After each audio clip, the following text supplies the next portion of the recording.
SSC CGL आप exam हमेशा target करते हैं या कोई अन्य एग्जाम भी अगर आप टारगेट कर रहे हो, आपको लगता है साइंस से डर। आप सोचते हैं कि हम साइंस की तैयारी आखिर कैसे करी जाए। डर तो आपको शायद गणित से, रीजनिंग से, इंग्लिश से या किसी भी अन्य सब्जेक्ट से लग सकता है, लेकिन मैं यहाँ पर बात करने वाली हूँ विज्ञान के बारे में।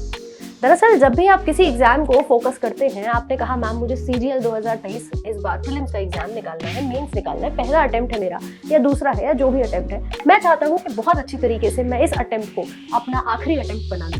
तो आखिर क्या इसकी सही और सटीक रणनीति होनी चाहिए? क्योंकि कहते हैं कि अगर आपके पास दिशा सही है तो शायद आप मंजिल तक पहली बार में पहुंच सकते हैं, लेकिन अगर आपके पास दिशा ही गलत है तो आप कितना भी घूम लो, पूरा भ्रमण कर लो, लेकिन आप अपनी मंजिल तक नहीं पहुंच पाओगे।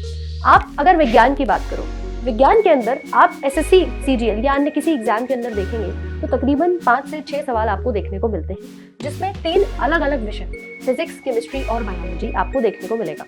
मैं बात करूं फिजिक्स की, हमेशा स्टूडेंट्स को लगता है कि मैम न्यूमेरिकल आएगा, थ्योरी बेस्ड आएगा या मुझसे प्रैक्टिकल एप्लीकेशन पे पूछा जाएगा। तो आप याद रखें कि फिजिक्स के अंदर आपको सभी जितने भी इंपॉर्टेंट फॉर्मूलेज हैं, साथ साथ में इनकी एसआई यूनिट क्या देखी जाएगी, ये आपने अलग से सभी को याद करके चलना है। आपकी जितनी भी इंपॉर्टेंट आपने देखा फोर्स है, मोशन है, लॉज ऑफ मोशन की आप बात कर रहे हो, गुरुत्वाकर्षण की बात कर रहे हो या लाइट है, साउंड है, ये कुछ ऐसे चैप्टर्स हैं जहां से कई बार क्वेश्चन आपके पूछे गए हैं। एक टॉपिक रहता है इलेक्ट्रिसिटी, यहाँ से भी आपको क्वेश्चन जो है वो देखने को मिलता है कि किस प्रकार से आपके रेजिस्टेंस की वेरिएशन से आपको लेंथ में, एरिया में चेंजेस देखने को मिल रहे हैं, या फिर किस तरीके से आपके सीरीज और पैरेलल सर्किट बने हुए हैं। तो कुछ इंपॉर्टेंट टॉपिक्स को ध्यान में रखते हुए अगर आप अपने पर्टिकुलर किसी भी सब्जेक्ट को फोकस करके पढ़ेंगे तो निश्चित तौर पे आपको सफलता जरूर मिलेगी। आप इस बार मेंस का एग्जाम देखा, आपने पैटर्न बदला और बदलने के साथ आपसे डिस्कवरीज पूछी गई कि भाई ये आविष्कार कब हुआ, किस सन में हुआ, तो आप इस पर भी थोड़ा सा जोर फरमाएं। आप देखें कि किस तरीके से आपकी जो इन्वेंशंस है, जो भी चीज आप पढ़ रहे हो, उसमें से आपको क्या शॉर्ट एंड क्रिस्प निकालना है कि आपके किस सन में कौन सी चीज का आविष्कार हुआ है। तो आप हमेशा प्रीवियस ईयर क्वेश्चंस को नजर में रखते हुए, सिलेबस को नजर में रखते हुए अपनी तैयारी को करेंगे तो आपको कहीं भी कोई भी दिक्कत नहीं आएगी। अब बचे हैं 3 महीने। अब 3 महीने के अंदर मैम मैं क्या क्या करूं, कैसे कैसे करूं, इसी प्रकार से आप केमिस्ट्री की बात करेंगे, यानी कि रसायन विज्ञान की बात करेंगे। देखिए सिलेबस कहीं पर भी आपको एग्जैक्टली नहीं मिल रहा कि मैम ये टॉपिक्स हमारे आने हैं। आपको दिया जाता है केमिस्ट्री इन एवरीडे लाइफ या साइंस आपके डेली लाइफ। दरअसल साइंस या विज्ञान आपको हर जगह दिखाई देगा। आप मेरी आवाज सुन पा रहे हो, देख पा रहे हो, मोबाइल चला रहे हो, क्लास देख रहे हो, इन सब जगह आपका साइंस है, विज्ञान है। तो इन डेली लाइफ के एग्जाम्पल्स को देखते हुए अब मैं केमिस्ट्री की अगर बात करूं तो कई सवाल ऐसे आ जाते हैं कि कॉमन एसिड्स और उनके बेसिस, या कौन से किस फ्रूट में, किस प्रोडक्ट में, किस खाद्य पदार्थ में कौन सा एसिड है, कौन सा अम्ल है, कौन सा बेस है, या इनके डेली लाइफ में आप क्या उपयोग देखेंगे, जैसे ब्लीचिंग पाउडर, वॉशिंग सोडा, इनके क्या फॉर्मूलेज बन सकते हैं। तो आप इन सभी पर प्रायोरिटाइज करके अपनी तैयारी में अलग से अपने नोट्स को बनाओ और साथ साथ में इनका बार बार रिवीजन करो। बच्चे परेशान होते हैं कि मैम कैसे रटे। आपको रेगुलर डेली साइंस की जो क्लासेस आपकी चल रही है उसमें भी बहुत ही शानदार तरीके से ट्रिक के साथ आपको पूरी की पूरी चीजें समझाई जा रही है।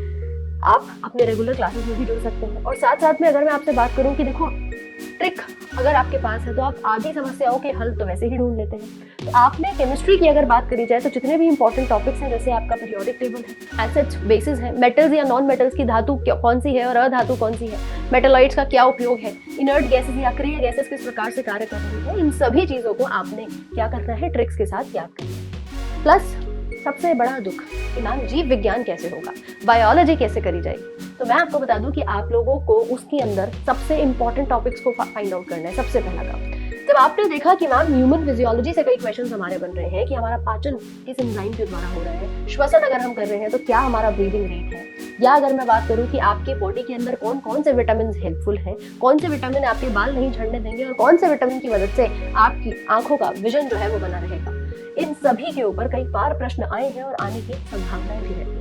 तो आप इन सभी टॉपिक्स को अच्छे से करें। जैसे सबसे पहला ह्यूमन फिजियोलॉजी, नेक्स्ट मैं बात करूंगी बीमारियों के ऊपर। आप देख रहे हैं बीमारियों से भी क्वेश्चंस आपके बनते हैं।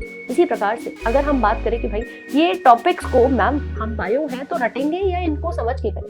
देखो अब तक जितना हमने पढ़ाया वो सब ये देखा कि मैम हम समझ के, बायो तो ऐसा सब्जेक्ट है जहां हम बहुत आसानी से शब्दों, वर्ड्स के मीनिंग को तोड़कर आसानी से वर्ड्स को याद कर सकते हैं। जैसे बहुत कॉमन एग्जाम्पल हम बायोलॉजी की ही बात करें बायो वर्ड का मतलब होता है जीवन या जीव, और लॉजी वर्ड होता है किसी भी का भी अध्ययन। तो आप क्या कहना चाह रहे हैं कि ये किसी भी जीवित जीव के अध्ययन को कहा जाता है। मतलब इसमें बहुत सारे ऐसे निमोनिक्स मिल जाएंगे जहां से आप इजीली अपने शब्दों को याद करके और अपनी पूरी साइंस का हल निकाल सकते हैं।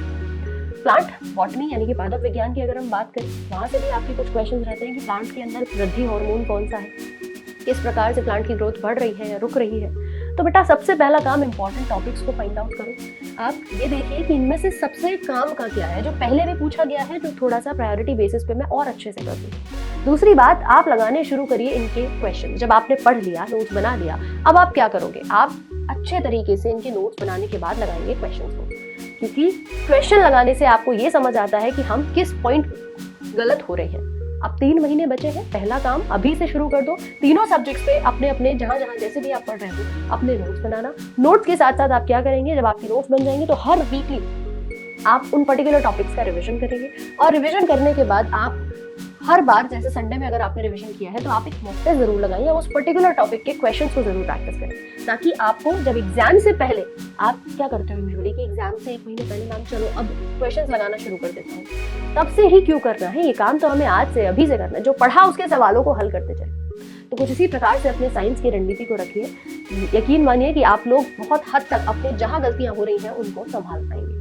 बाकी आप लोग की रेगुलर क्लासेस चल ही रही हैं, अपनी क्लासेस में जुड़े, और जैसे भी आप अपनी तैयारी कर रहे हैं बढ़िया तरीके से अपने क्वेश्चंस को लगाते हुए यूं ही हंसते रहें, मुस्कुराते रहें और अपनी तैयारी में जुड़े रहें। Thank you so much.